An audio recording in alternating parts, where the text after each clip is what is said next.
All right, folks, the most talked about match in the world is almost here. El Clásico is just around the corner, coming up on October 26th.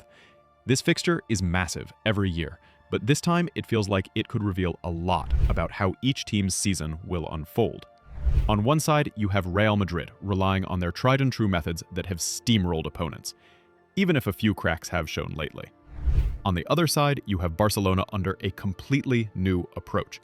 There are tons of promises and some key players in great form, but let's be honest, this Barca project is exciting and still a work in progress. Last season, under new head coach Hansi Flick, Barcelona absolutely dominated this matchup. They faced Real Madrid 4 times across all competitions and won all 4, scoring a whopping 16 goals and conceding just 7. It was an incredible clean sweep that had Barca fans riding high. What's interesting is how the balance of power has swung back and forth in recent years. In the 2023/24 season, Real Madrid got the better of Barca in every Clásico meeting. But in the season before that, 2022/23, it was mostly Barcelona on top. Real managed to win only 1 Clásico that whole year, while Barca took the rest. This kind of back-and-forth dominance makes things even more intriguing. What about this season? Will one of these giants assert clear dominance, or are we in for a more even, unpredictable split? Welcome to No Ball IQ. Let's dive into it, shall we? One of the biggest talking points going into this match is Barcelona's defensive high line. Under Hansi Flick last season, Barca's high line and aggressive offside trap were legendary. For example, in Kylian Mbappe's very first Clásico as a Real Madrid player, that 4-0 match last October, he was caught offside 8 times, a career high for him in a single game. It was unbelievable to watch, and it showed just how effective Barca's defensive setup was. Opponents knew Barca would play a high line, but actually exploiting it was easier said than done. You have to give credit to Flick and his staff. They drilled that back line to near perfection. Fast forward to this season, and it's clear things aren't quite at that same level. Sometimes the most obvious answers are the correct ones, and the obvious thing everyone sees is that Barcelona's defense is not as solid as it was last year. They are clearly missing Íñigo Martínez in that back line. Yes, that Íñigo. He was the general back there, the leader, organizing everyone. As good as young Pau Cubarsí might eventually become, the leadership and experience Íñigo provided were crucial for how Flick wanted the defense to operate. Now, Íñigo Martínez has left for Saudi Arabia, and Barcelona didn't bring in a like-for-like replacement. In fact, they didn't sign a new center-back at all. They chose to rely on the guys they already had, Andreas Christensen and Ronald Araujo, and some youth prospects stepping up. Both Christensen and Araujo are excellent defenders, but losing that veteran organizer has hurt. Many Culés, Barca fans, felt it was a gamble not to reinforce the defense, and lately, we've seen why. In recent matches, Barca's back line has looked vulnerable. Paris Saint-Germain found tons of space behind them in the late stages of their Champions League clash, and Sevilla managed to get in behind frequently throughout their match. Now, why has Barca's press been faltering at times? A big reason is injuries and fitness issues among their attacking players. Recently, important attackers who set the pressing tone have been missing games. Lamine Yamal has been out with an injury, and Rafinha has also missed time. Each of these players brings not just creativity in attack, but also a lot of work rate to Barca's pressing game. Whether any of them or all of them will be fit in time for El Clásico is still uncertain. Each one has a different recovery timeline, and it might come down to a game-time decision or two.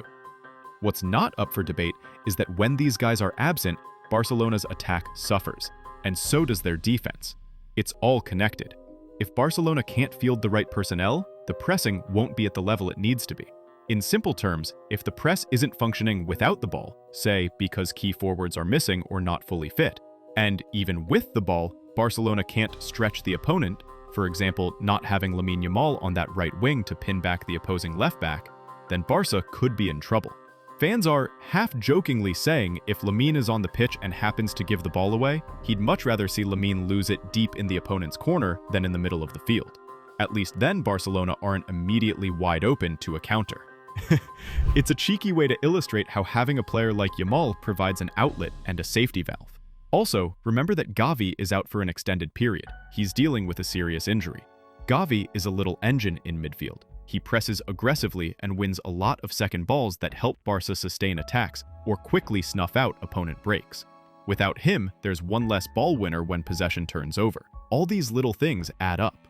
Suppose Barcelona can't confidently play out from the back under Real's pressure, whether that's because Ter Stegen has limited options and has to hoof it long, or a defender like Christensen isn't super comfortable with the ball at his feet when pressed. And then you also don't have someone like Gavi to fight for those 50-50 balls in midfield. In that case, it's a recipe for trouble. No single weakness here is a death sentence on its own, but combine them and you start to see why he thinks Real Madrid could find plenty of space and opportunities in this match.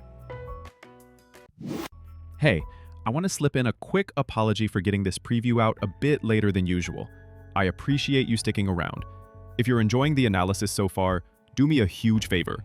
Hit that like button and consider subscribing to the channel. It really helps support my work, and I promise more great content is on the way. Thank you for understanding, and now, let's dive back in. So, that's a lot about how Real Madrid might hurt Barcelona. But what about the flip side?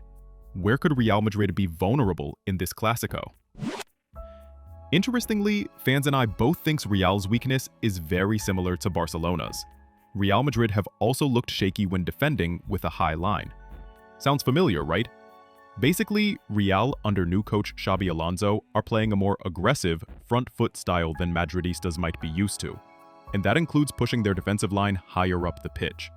As great as some of Real's center-backs are with the ball at their feet, think of someone like David Alaba, and now even Dean, who can ping passes and even step into midfield. There are question marks about their raw pace and recovery speed in sudden transitions. In several games this season, Real have been caught out by quick counters. When that happens, one of two things tends to save them. Either Thibaut Courtois comes up with a big one-on-one save, or a scrambling Madrid defender ends up making a desperation foul. We've seen near red or straight red card challenges when they're beaten by a through ball, which is never part of the game plan. So, just like Barca, if Real Madrid lose the ball high and the opponent springs a quick counter, their center-backs need to react lightning fast to runners in behind. It only takes one well-timed run. Think Lewandowski or Lamine sneaking in behind, or a speedy winger like Ferran Torres if he plays, to crack that high line wide open. And just as we discussed with Barcelona, a lot of this comes down to the press. Real Madrid are pressing more intensely this season than in years past. Under Carlo Ancelotti, Real often sat in a mid-block and picked their moments. But Xabi Alonso has them pressing aggressively from the front. When it works, it's suffocating. Real win the ball in the opponent's half and immediately turn it into a chance.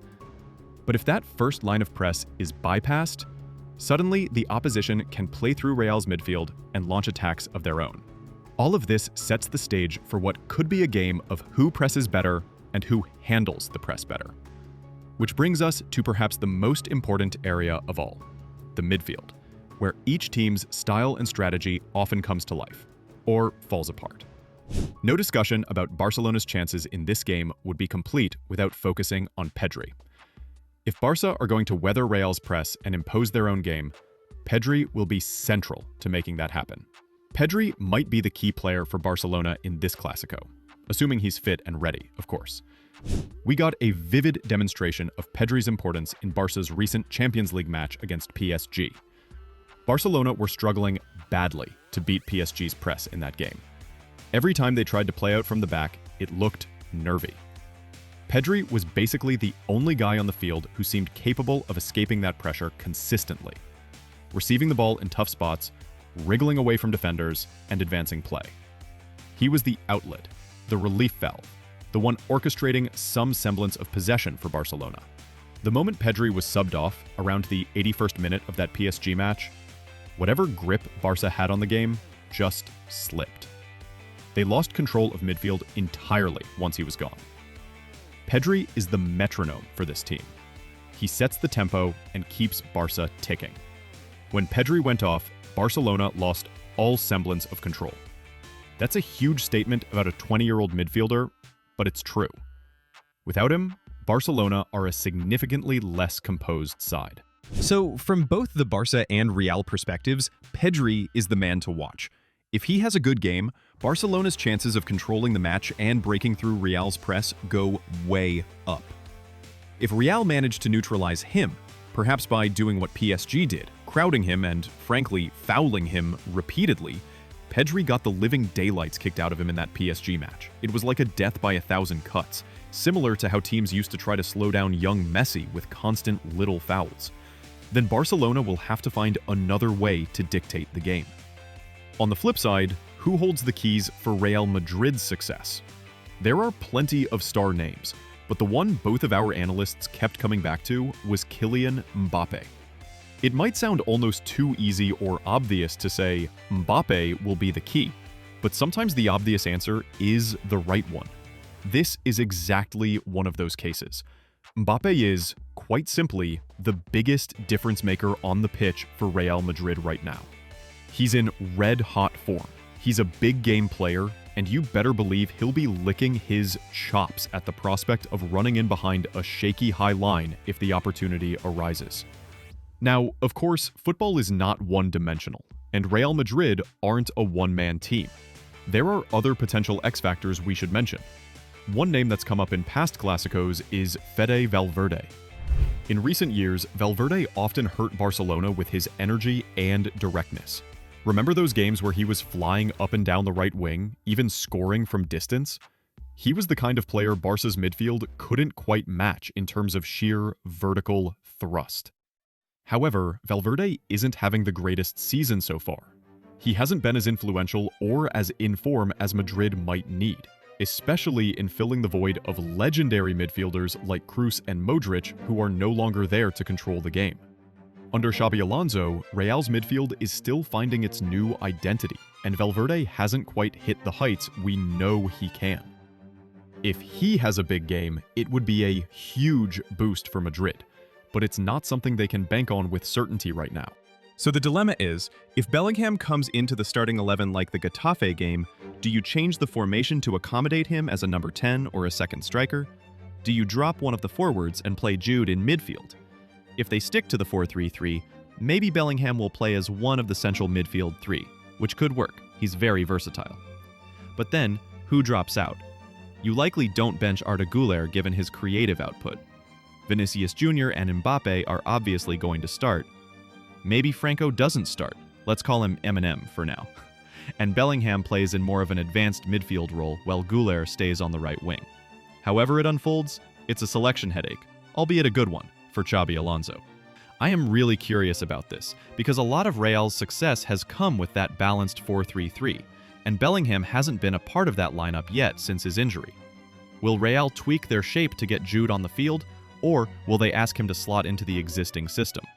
What Xabi decides could have a big impact on how the game plays out. The beauty of a match like this is that we can analyze and theorize all we want, but once the whistle blows, anything can happen. Both teams have such incredible talent, and also a few question marks. That unpredictable nature is exactly what makes El Clásico one of the most exciting sporting events on the planet. Recent history has shown us dominant swings by both sides, but no matter the form or circumstances, a Clásico can always surprise you. It could be a tactical masterclass by one of the managers, a breakout performance by a youngster, or a moment of madness, looking at you, red cards, and VAR drama that flips the script.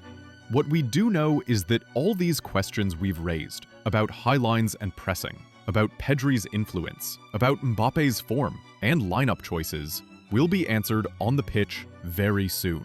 And I, for one, cannot wait to see it unfold. This rivalry never disappoints, especially in recent years, with the added spice of new stars and new tactical approaches. So let's all soak it in and enjoy the spectacle. No matter which side you're on, or even if you're a neutral, this is a match you won't want to miss. And thank you for watching till the end. If you enjoyed this breakdown, please consider subscribing to the channel and hitting that like button if you haven't already. Your support means a lot, and it helps others discover this content. I'm Nirvik from No Ball IQ, and I'll see you after the game to dissect all the action. Enjoy El Clásico, and take care.